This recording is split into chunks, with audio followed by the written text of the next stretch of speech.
ពេលដែលមនុស្សម្នាក់នឹងញញឹមធ្វើឲ្យបរិយាកាសជុំវិញនឹងញញឹមតាមយើងរីករាយតាមយើងនឹងមានក្តីសុខតាមយើងមិនមែននៅសុកខ្ញុំញញឹមទេខ្ញុំចង់ប្រាប់បងប្អូនអញ្ចឹងមនុស្សស្រីដែលស្រស់ស្អាតគឺស្ថិតនៅលើស្នាមញញឹមស្នាមញញឹមរបស់មនុស្សស្រីនឹងគឺតាក់ចិត្តរបស់មនុស្សប្រុសស្នាមញញឹមនឹងគឺធ្វើឲ្យយើងមានអារម្មណ៍ថាមានក្តីសុខស្នាមញញឹមគឺជាការតាក់ទាញមនុស្សស្រីពេលដែលញញឹមស្អាតណាបងប្អូនជឿបងប្អូនសាកញញឹមតិចទោះបីហត់នឿយទោះបីពិបាកមិនក៏ដោយញញឹមធ្វើឲ្យជីវិតមានក្តីសង្ឃឹមញញឹមធ្វើឲ្យខ្លួនឯងមានកម្លាំងចិត្តបន្តទៅមុខទៀតញញឹមវាធ្វើឲ្យខ្លួនឯងរីករាយ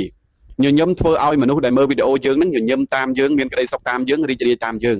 បងប្អូនឃើញខ្ញុំដាក់ TikTok ភាគច្រើនរូបដែលខ្ញុំដាក់ឬមួយក៏វីដេអូដែលខ្ញុំដាក់ភាគច្រើនខ្ញុំផ្ដោតលើភាពរីករាយហើយសប្បាយនិងស្នាមញញឹមបងប្អូនខ្លះក៏ថាពលរដ្ឋឯងធ្វើអីទេថ្ងៃអត់ហត់នឿយទេអង្គុយតែញញឹមបងប្អូនខ្ញុំហត់ណាស់ពីព្រោះអីខ្ញុំធ្វើការមួយថ្ងៃជិត20ម៉ោងខ្ញុំសម្រាប់បានតិចបងប្អូនបើនិយាយពីពេលវេលារបស់ខ្ញុំគឺខ្ញុំធ្វើការសឹងតែអត់បានដេកខ្ញុំដេកបានតិចណាស់តែខ្ញុំចង់ប្រាប់បងប្អូនថាម៉េចទេទោះបីហត់នឿយទោះបីពិបាកមិនក៏ដោយញញឹមធ្វើឲ្យជីវិតមានក្តីសង្ឃឹមញញឹមធ្វើឲ្យជីវិតមានក្តីសុខញញឹមធ្វើឲ្យខ្លួនឯងមានកម្លាំងចិត្តបន្តទៅមុខទៀតញញឹមវាធ្វើឲ្យខ្លួនឯងរីករាយ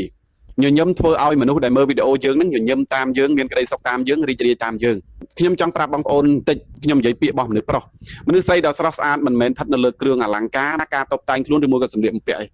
អាហ្នឹងគឺជាចំណុចបន្ទាប់ទេបងប្អូនមនុស្សស្រីដែលស្រស់ស្អាតគឺស្ថិតនៅលើស្នាមញញឹមស្នាមញញឹមរបស់មនុស្សស្រីនឹងគឺតាក់ចិត្តរបស់មនុស្សប្រុសស្នាមញញឹមនឹងគឺធ្វើឲ្យយើងមានអារម្មណ៍ថាមានក្តីសុខស្នាមញញឹមគឺជាការតាក់ទាញផងមនុស្សស្រីពេលដែលញញឹមស្អាតណាបងប្អូនជឿបងប្អូនសាកញញឹមតិចខ្ញុំមិនឈួតដូចគ្រូរ៉េនអង្គុយសុកញញឹមទេបងប្អូនពេលដែលមនុស្សម្នាក់នឹងញញឹមធ្វើឲ្យបរិយាកាសជុំវិញនឹងញញឹមតាមយើងរីករាយតាមយើងនឹងមានក្តីសុខតាមយើង